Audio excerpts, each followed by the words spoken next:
नमस्कार दोस्तों, आप सभी का स्वागत है मेरे इस यूट्यूब चैनल गर्व एकेडमी में। और गर्व एकेडमी में मैं आपके लिए लेकर के आता हूं एक से बढ़ के एक एजुकेशनल वीडियोस। तो दोस्तों, अगर अब तक आपने मेरे इस चैनल को सब्सक्राइब नहीं किया है तो चैनल को सब्सक्राइब जरूर कर लें। चैनल को सब्सक्राइब करने के बाद ऑल अपडेट्स पर बेल बटन को पुश करना बिल्कुल ना भूलें, जिससे हमारे आने वाले हर वीडियोज़ के नोटिफिकेशन आपको समय रहते मिल सकें। दोस्तों, चैनल के कम्युनिटी सेक्शन में जा करके ढेर सारे एमसीक्यू क्वेश्चन सॉल्व करिए और अपना जीके और करंट अफेयर्स लगातार अपडेट रखिए। आज एक बेहद ही इंपॉर्टेंट टॉपिक हम लोग कवर करने वाले हैं और वो है अंतर्राष्ट्रीय सीमाएं। इंटरनेशनल जो लाइंस हैं, विभिन्न देशों के मध्य जो जो रेखाएं हैं, उन्हें किस नाम से जानते हैं, वो किन देशों के मध्य में हैं और उनका निर्धारण किस प्रकार से किया गया है, ये सब हम लोग आज इस वीडियो में देखने वाले हैं। तो वीडियो को बिना स्किप किए हुए अंत तक जरूर देखें। पहली रेखा है डूरंड रेखा, डूरंड लाइन। डूरंड रेखा, डूरंड लाइन किन देशों के मध्य में है? तो पाकिस्तान और अफगानिस्तान, ये दो देश हैं जिनके मध्य में ये डूरंड रेखा है।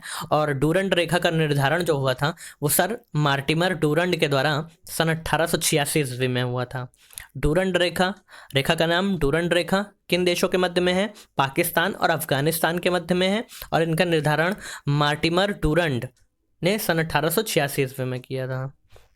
दूसरी रेखा, हमारी दूसरी रेखा है, उसका नाम है मैकमोहन रेखा, मैकमोहन लाइन। इसको मैकमोहन लाइन के नाम से जानते हैं। और भारत और चीन, हमारे देश भारत और हमारा जो पड़ोसी देश है चीन, उसके मध्य में ये रेखा है। 1120 किलोमीटर लंबी ये रेखा सर हेनरी मैकमोहन के द्वारा निर्धारित की गई थी, इसलिए इसको मैकमोहन रेखा कहते हैं। लेकिन चीन इस रेखा को स्वीकार नहीं करता है, चाइना इसे एक्सेप्ट नहीं करता है जो मैकमोहन लाइन है। बट बेसिकली ये जो मैकमोहन लाइन थी, सर हेनरी मैकमोहन के द्वारा इसका निर्धारण किया गया था और 1120 किलोमीटर लंबी रेखा है।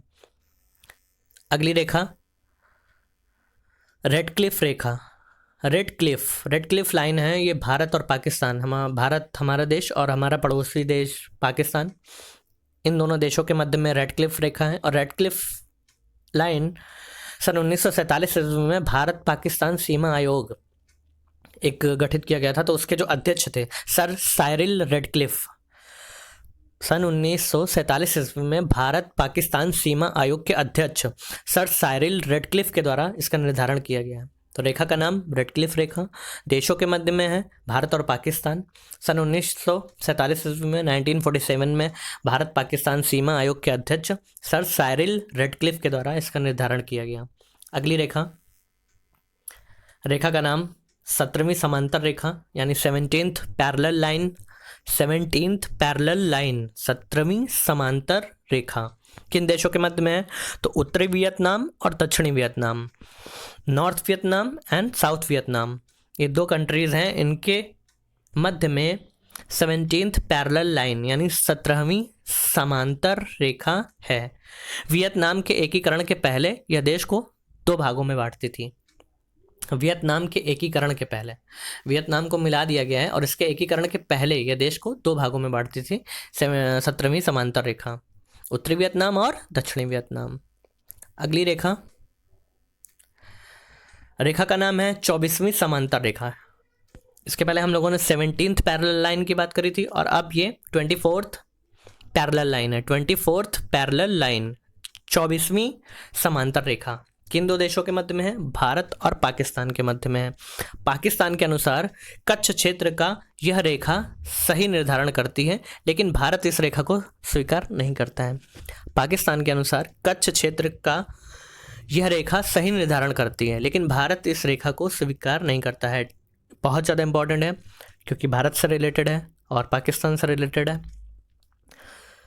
24वीं समांतर रेखा भारत और पाकिस्तान के मध्य में है और पाकिस्तान के अनुसार कच्छ क्षेत्र का यह रेखा सही निर्धारण करती है, लेकिन भारत इस रेखा को स्वीकार नहीं करता है। अगली रेखा, रेखा का नाम 38वीं समांतर रेखा। हम लोगों ने 17th पैरेलल लाइन की बात करी, उसके बाद हम लोगों ने 24th पैरेलल लाइन की बात करी, अब ये 38th पैरेलल लाइन है। 38वीं समांतर रेखा है। 38वीं समांतर रेखा किन दो देशों के मध्य में है? उत्तरी कोरिया और दक्षिणी कोरिया को दो भागों में बांटती है। यानी कोरिया, अगर ओवरऑल कोरिया की बात करें तो कोरिया को 2 पार्ट्स में डिवाइड करती है, एक नॉर्थ कोरिया और एक साउथ कोरिया। कौन सी लाइन? 38वीं समांतर रेखा यानी 38th पैरेलल लाइन, ये डिवाइड करती है कोरिया को 2 पार्ट्स में, north Korea and south Korea, north Korea और साउथ कोरिया। 38वीं समांतर रेखा बहुत ज़्यादा इंपॉर्टेंट है। इसके बाद अगली लाइन है, अब देखिए 49th parallel line, 49th parallel line, 49वीं समांतर रेखा, 49वीं समांतर रेखा 49th पैरेलल लाइन किन दो देशों के मध्य में है? अमेरिका और कनाडा। अमेरिका और कनाडा को दो भागों में बांटती है, अमेरिका और कनाडा को दो भागों में बांटती है। 49वीं समांतर रेखा अमेरिका और कनाडा के मध्य में है और अमेरिका और कनाडा को दो भागों में बांटती है। रेखा का नाम हिंडनबर्ग लाइन है और ये किन देशों के मध्य में है? जर्मनी और पोलैंड के बीच में। प्रथम विश्व युद्ध जब हुआ था, जो फर्स्ट वर्ल्ड वॉर थी, तो उसमें जर्मनी की सेना यहीं से वापस लौटी थी। जर्मनी और पोलैंड दो देशों के मध्य में हिंडनबर्ग रेखा, हिंडनबर्ग लाइन कौन सी कंट्रीज़ के बिटवीन है? Germany and Poland, Germany and Poland. और फर्स्ट वर्ल्ड वॉर के टाइम पे जो जर्मनी की जो आर्मी थी वो वहीं से रिवर्स हुई थी, तो रिटर्न हुई थी वहीं से। अगली रेखा का नाम ओडरनास रेखा,